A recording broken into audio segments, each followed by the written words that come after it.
સમાચારોમાં આગળ વધીએ। વીજ લાઇનના વળતરને લઈને મોરબીના જેતપરથી શરૂ થયેલ ખેડૂત આંદોલન હવે બે મોરચે લડાવવાના એંધાણ છે। લોક સાહિત્યકાર હકાબા ગઢવીના ગંભીર આરોપ પછી ઉપવાસ આંદોલનની છાવણીમાંથી હકાલપટ્ટી કરાયેલા નિલેશ એરવાડિયાએ સરદાર સેના સંગઠનની રચના કરી શનિવારે ખેડૂતોની મહાપંચાયત યોજવાની જાહેરાત કરી। નિલેશ એરવાડિયાએ દાવો કર્યો કે હાલમાં ચાલી રહેલા અન્ય સંગઠનો કરતાં સરદાર સેના સંગઠન તદ્દન અલગ રીતે કામ કરશે। ખેડૂતોની સુરક્ષા કરવાનો દાવો કરી નિલેશ એરવાડિયાએ ચીમકી આપી કે જો સરકારી પ્રશાસન કાયદો કે બંધારણને નેવે મૂકીને ખેડૂતો સાથે મનમાની કે દાદાગીરી કરશે તો સરદાર સેના પણ તેની સામે ઈંટનો જવાબ પથ્થરથી આપશે। આગામી સમયમાં દરેક જિલ્લામાં સરદાર સેનાની રચના કરવાની પણ તેમણે જાહેરાત કરી।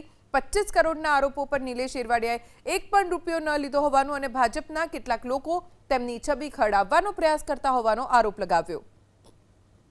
આવનારા સમયમાં જે હાલમાં ગુજરાતના તમામ સંગઠનો જે કામગીરી કરી રહ્યા છે એનાથી થોડીક અલગ રીત, એટલે કે ભારત દેશના સીમાડાઓ ઉપર જેમ સૈનિકો ફરજ બજાવી રહ્યા છે અને રાષ્ટ્રની સુરક્ષા કરી રહ્યા છે, એવી રીતે ખેડૂત સમાજની સુરક્ષાના હેતુથી સરદાર સેનાનું આયોજન કરેલ છે।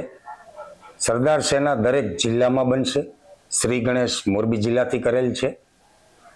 સરદાર સેનાની કામગીરી સરકાર, સરકારી તંત્ર, પોલીસ તંત્ર અને નિંભર કંપનીઓની સામે હશે કે જ્યાં કાયદો, લો અને બંધારણથી આગળ જઈ અને મનમાની કરે છે અને દાદાગીરી કરશે જો સરકારી તંત્ર, તો એની સામે અમારી સરદાર સેના પણ દાદાગીરી કરશે। જો સરકારી તંત્ર કાયદો તોડશે તો અમારી સેના પણ કાયદો તોડશે। જો કાયદામાં રહેશે તો ફાયદામાં રહેશે।